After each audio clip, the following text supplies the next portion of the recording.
नमस्कार चलतु आम आज पाठ्यटिका विषय आलोचना करवा। आसंता काली 23 तारिख 23/7/2025 आम पाठ्यटिकाटी चलतु आलोचना करवा एवं जो मानकर आवश्यकता अच्छे से देखि लिखिपारे। तो आपण मैंने केमिति लिखे तार धारणा गुड़िक जानतु एवं ता सहित आप सबुदिन किभली भाव में निजे लिखिपारे। तो ये आपणकर एगुड़िक अनुसरण करें। तो देखु शिशु बाटिका तो आमर पीरियड काली 20 आज हूँ 21। तो शिशु बाटिका विषय हूँ शिशु बाटिका कार्य पुस्तिका। प्रसंग हूँ आमर चित्र पठन दक्षता। देखु चित्र संपूर्ण करने एवं शारीरिक विकास दक्षता रही। तो शिक्षण फलाफल कौन ना सूक्ष्म मांसपेशीर चलन जो थे आप चित्र गुड़िक रंग देवा कार्य करेंगे। तो शिक्षण कार्य शिक्षक प्रथम सक्रियात्मक कार्य करेंगे।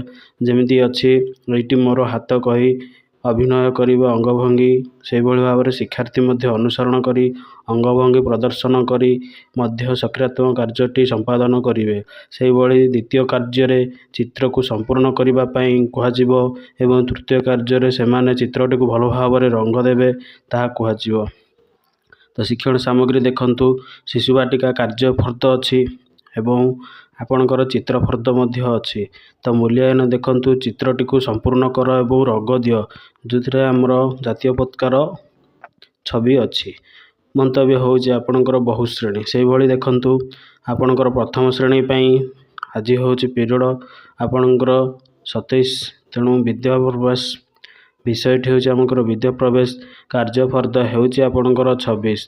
तो विकासात्मक लक्ष्य 2 रे आपणकर पर्वपर्वाणी रही। तो आपणकर पर्व व्यवहृत होता जिनिसर चित्र गुड़िक करेंगे। तो देखु सक्रियात्मक कार्य पर शिक्षार्थी को कार्य फर्द 26 देखाई आमे माने खाली घरे किपरि चित्र आंकिबे एवं रंग देवे ता बताई देवा। ता सहित द्वितीय देखु आपण माटी थिबा माठिया चित्र करेंगे एवं रंग देवाई शिखाइबा। तो आपण देखु शिक्षण सामग्री तार रोचे चित्र फर्द पर्व जिनिस चित्र एवं माटी चित्र विद्या प्रवेश बही। तापर देखु आपणकर पर्व चित्र रे गोटे जिनिसर ना हूँ देखु शंख। से भाई भाव में आपणकर माटी पात्र चित्र देखु गोटे माठिया एवं देखु मंतव्य आपणकर बहुश्रेणी हो पार। से भाई द्वितीय श्रेणी देखु द्वितीय श्रेणी आपणकर रोचे 40 मिनट भाषा सक्रियात्मक कार्य। होली पर्व आम कविता आवृत्ति नहींचु जो थे कि आपणकर दक्षता मौखिक विकास हो पार। एवं एलोवे आपणकर देखु आवृत्ति रोचे शिक्षण कार्य। देखु आपण शिक्षक होली कविता को आवृत्ति करेंगे शिक्षार्थी रंग भंगभंगी सह आवृत्ति करेंगे। शिक्षण सामग्री होली कविता पोस्टर आपणकर मूल्यांकन होची होली रे क्यों क्यों रंग सब व्यवहार हुए तेमनकर नाम कह। से भाई नेक्स्ट 40 मिनट आपणकर पाठ्यपुस्तक चलतु जावा हस खुशी को जो थे आपणकर क्रिकेट खेल रही। क्रिकेट खेल रे आपणकर दक्षता होची आपणकर उच्च किंबा आदर्श पठन। से भाई शिक्षण फलाफल पठन बोधगम्य शेष पृष्ठार क्रिकेट खेलर आपण मैंने श्रवण सह बोधगम्य करेंगे। आपण मानकर देखु चलते आम देखा पाठ्यपुस्तक क्रिकेट खेल जहाँकि आपणकर उच्च पठन रही। आपणकर से भाई पठन बोधगम्य शेष पृष्ठार शिक्षार्थी श्रवण सह बोधगम्य करेंगे।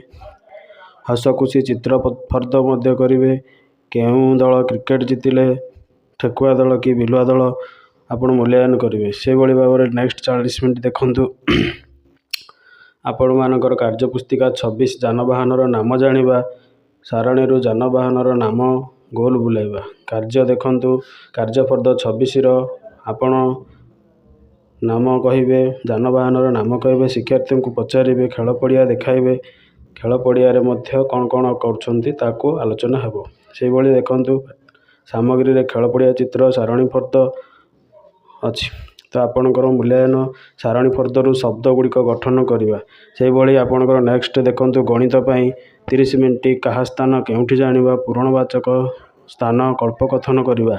तो कल्पकथन स्थान गुड़िक प्रथम द्वितीय जानिबा। शिक्षक क्या स्थान जानापी कल्पकथन करेंगे गल्प शुणिबे और क्षुद्र उत्तर देवे। जंगलर सुरक्षा जीवन रक्षा गपटी बहिरू आपण मैंने कहे। ये आपण मानकर संख्यामाली दरकार प्रथम श्रेणी और द्वितीय श्रेणी देखाइबे। କିଏ ପ୍ରଥମ କିଏ ଦ୍ୱିତୀୟ ଅଛି କହିବେ। ମୂଲ୍ୟାୟନ ଦେଖନ୍ତୁ ମାଳିରେ ଧଳା ରଙ୍ଗ କେଉଁଠି ଅଛି, ନାଲି ରଙ୍ଗ କେଉଁଠି ଅଛି ପଚାରିବେ। ସେହିଭଳି ଦେଖନ୍ତୁ ନେକ୍ସଟ ଦୌଡ଼ ପ୍ରତିଯୋଗିତା କିଏ କେଉଁ ସ୍ଥାନରେ ଅଛି, ସ୍ଥାନ ନିରୂପଣ। 10 ଜଣ ଯିବ କାର୍ଡ଼ ନେବେ।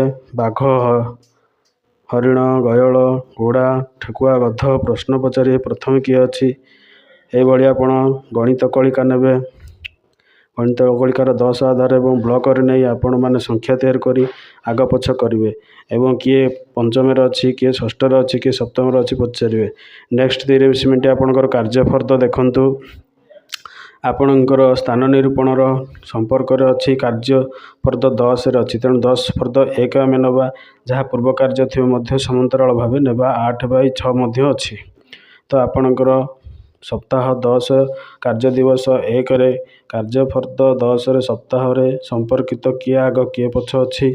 ତ ଆପଣଙ୍କର ଚିତ୍ର ଦେଖାଇବେ।